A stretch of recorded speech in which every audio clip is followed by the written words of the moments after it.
Hello friends. अभी तक हम वेब डिजाइनिंग में बहुत सारे एलिमेंट्स के बारे में डिस्कस कर चुके हैं।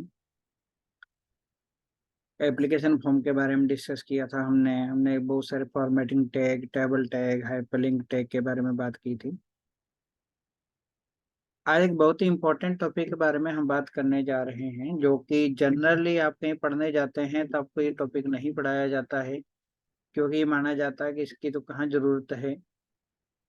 लेकिन क्योंकि आपको आना चाहिए थी, आप अपनी वेबसाइट को बना रहे हैं कोई सी वेबसाइट बना रहे हैं या उसको और भी अट्रैक्टिव बनाना चाहते हैं, तो उसके लिए हम यूज में लेते हैं जिसको कहा जाता है इमेज मैप। इमेज मैप होता क्या है? इमेज मैप अपने आप में बहुत बड़ी चीज है।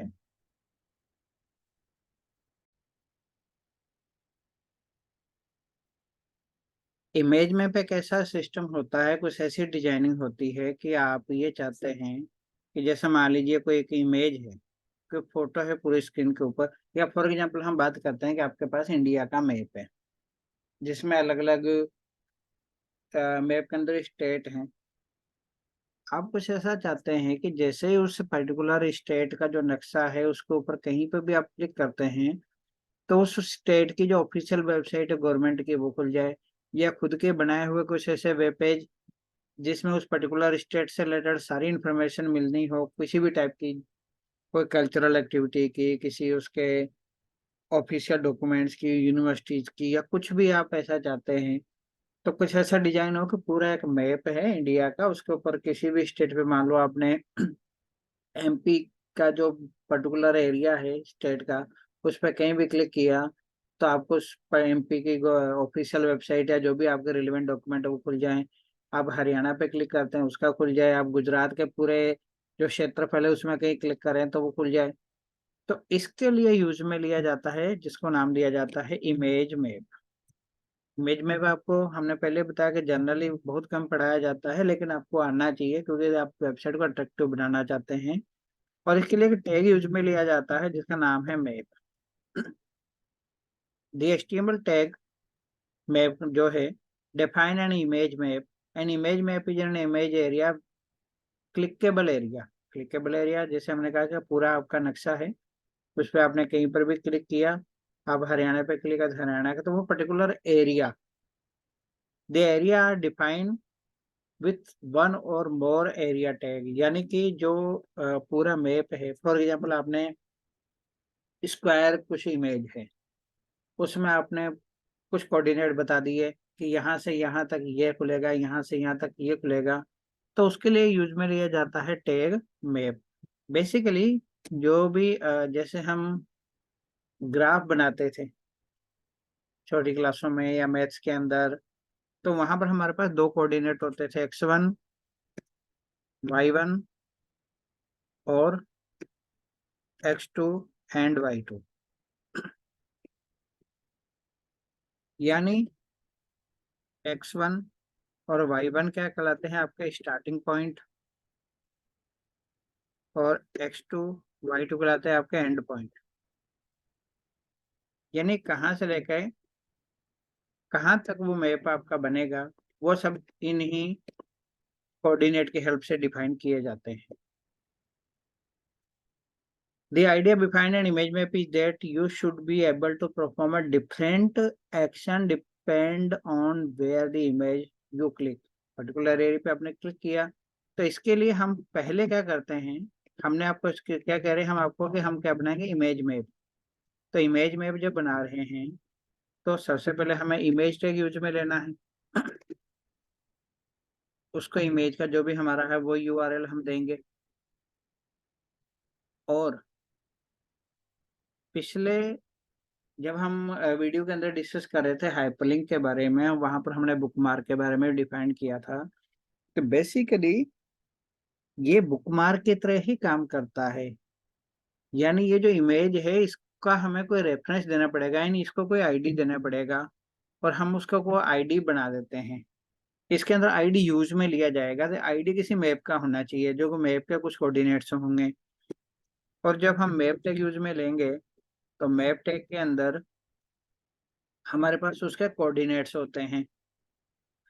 यानी इमेज, ये तो इमेज मैप तो अपने आप में, मैप टैग तो अपने आप में कोऑर्डिनेट डिसाइड कर रहा है, और वो खुलेगा किसके ऊपर, किसी इमेज के ऊपर क्लिक करने पर।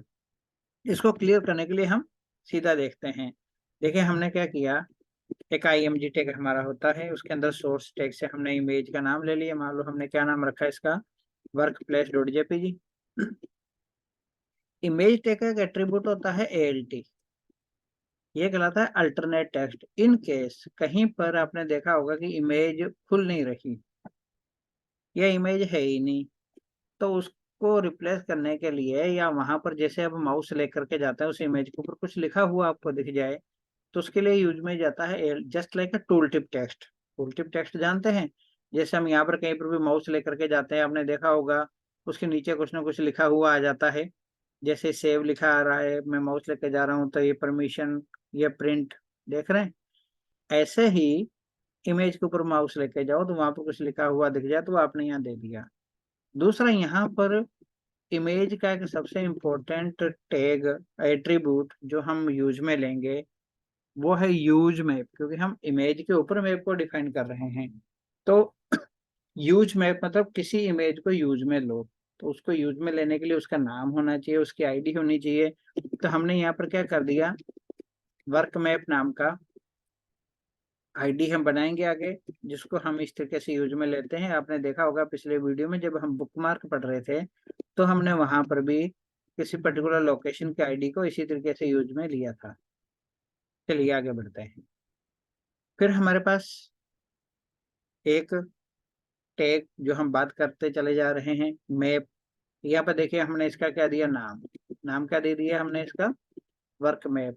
तब देखेंगे हमने यहाँ यूज में लिया है, ये सेम नाम होना चाहिए, तो ही आपका इमेज मैप काम करेगा। आगे बढ़ते हैं। हमने आपको पहले बताया कि जो मैप है उसके अंदर एरिया टैग डिफाइन क्या करेगा, एक से ज्यादा एरिया डिफाइन करेगा कि कहाँ से कहाँ तक क्या क्या होना है। और इसमें साथ में इसका एक एट्रीब्यूट होता है शेप। शेप यानी जो एरिया है उसकी शेप कैसी बने, ये हमारी शेप। शेप के अंदर हमने क्या कर दिया, RECT। एरिया टैग है, इसके अंदर शेप उसका एट्रीब्यूट है जिसको हमने RECT। RECT का मतलब रेक्टेंगल। अब इसके ये एट्रीब्यूट इंपॉर्टेंट हैं, कोऑर्डिनेट्स। क्यों, यदि आपने कोऑर्डिनेट्स प्रॉपर डिफाइन नहीं किए तो आपका मैप ओवरलैप हो जाएगा। ओवरलैप कैसे होगा वो अभी हम आपको बताते हैं। ये हमने क्या बताया आपको,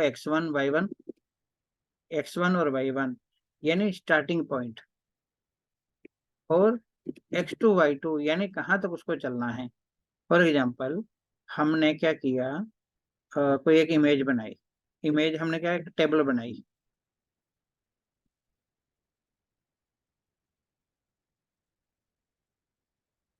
मान लीजिए हमने यहाँ एक टेबल बना दी। शुरू में यहाँ पर ले लेते हैं। अब देखिए यहाँ पर जो ऊपर का ये पोर्शन आ रहा है, यहाँ तो पहला X1 और Y1। ये ऊपर वाला सेक्शन हमारा स्टार्टिंग पॉइंट क्या होगा, X1 Y1। और ये हमारा क्या बना, X2 एंड Y2।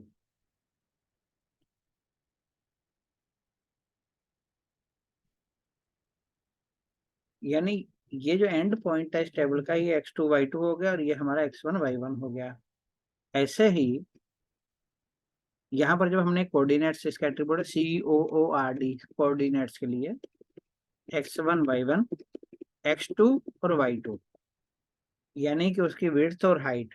हम ये भी कह सकते हैं स्टार्टिंग पॉइंट और उसकी हाइट और उसकी विड्थ। और वहां पर भी हमने इसको अल्टरनेट टेक्स्ट दे दिया। मान लो इमेज नहीं है तो वहां पर हमने अल्टरनेट टेक्स्ट दे दिया, और उस पर क्लिक करने पर क्या खुले।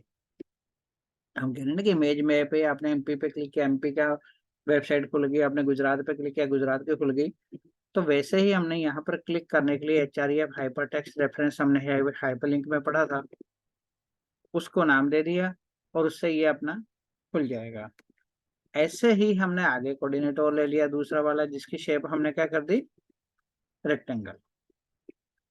अब यहाँ पर देखिए, अब x2 क्या हुआ, x2 क्या हुआ और y2 क्या हुआ, यानी कि हमने ये जो लिया है 270 तक x1 गया, x2 गया था, तो इसके बाद में ही शुरू करना होगा हमको। तो इसके बाद में हमने क्या कर दिया, इसको शुरू कहाँ से, 290 से, x1 y1 and x2 y2। तो ये हमने आगे की प्रॉपर्टी डिफाइन कर दी उसकी सारी। ये हमने इसका नाम क्या दे दिया, फोन। इसके ऊपर हमने किसको खोल रहे हैं, फोन.html को। तीसरा एक देखिए, यहाँ पर हमने एक चीज चेंज कर दी। चेंज क्या कर दी, यहाँ पर हमने शेप क्या कर दिया इसका, सर्किल। जब इसकी शेप सर्किल कर दी, तो सिंपल सी बात है कि उस केस में हमारे पास तीन ही कोऑर्डिनेट रहेंगे। जिन्होंने मैथ्स पढ़ी है उनको क्लियर होगा कि तीन कोऑर्डिनेट से सर्किल बन जाता है। उसकी विड्थ दी जाती है, रेडियस दी जाती है, और कितना एरिया, स्टार्टिंग पॉइंट, उसके रेडियस कितना तक वो जाएगा और उसकी रेडियस क्या रहेगी। ये कोऑर्डिनेट हमारे पास आ गए। यानी ये बहुत जरूरी है स्टार्टिंग पॉइंट देना कि कहाँ से उसको शुरुआत करनी है। और इसके ऊपर हमने किसको खोल दिया, फोन.html को। तो चलिए हम वेब पेज बना करके बताते हैं आपको। वेब पेज मैंने सेम ऐसे ही यहाँ पर बना रखा है आपके लिए। हमने यहाँ पर HTML टैग यूज में लेते आ रहे हैं अभी तक, वो यूज में लेंगे ही सही।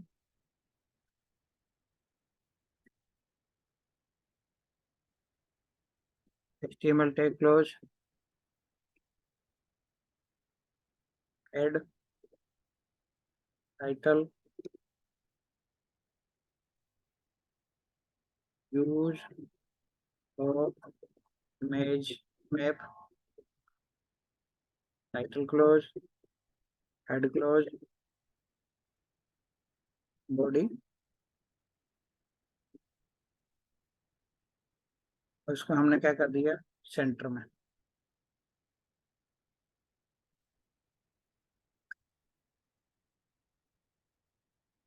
ये हमारा इमेज टैग है। इमेज टैग के बाद में हमारा मैप, मैप के आगे हमने इसको कंटिन्यूएशन में लिखा।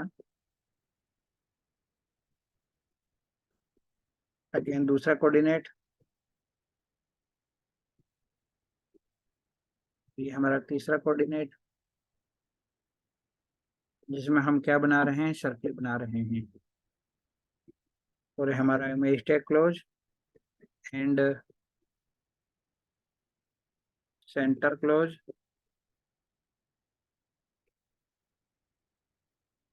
Then after body close.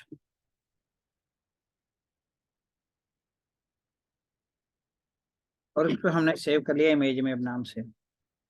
अब देखिए क्या है, ये हमारा टैग इमेज टैग, जिसके अंदर हमने सोर्स दे दिया।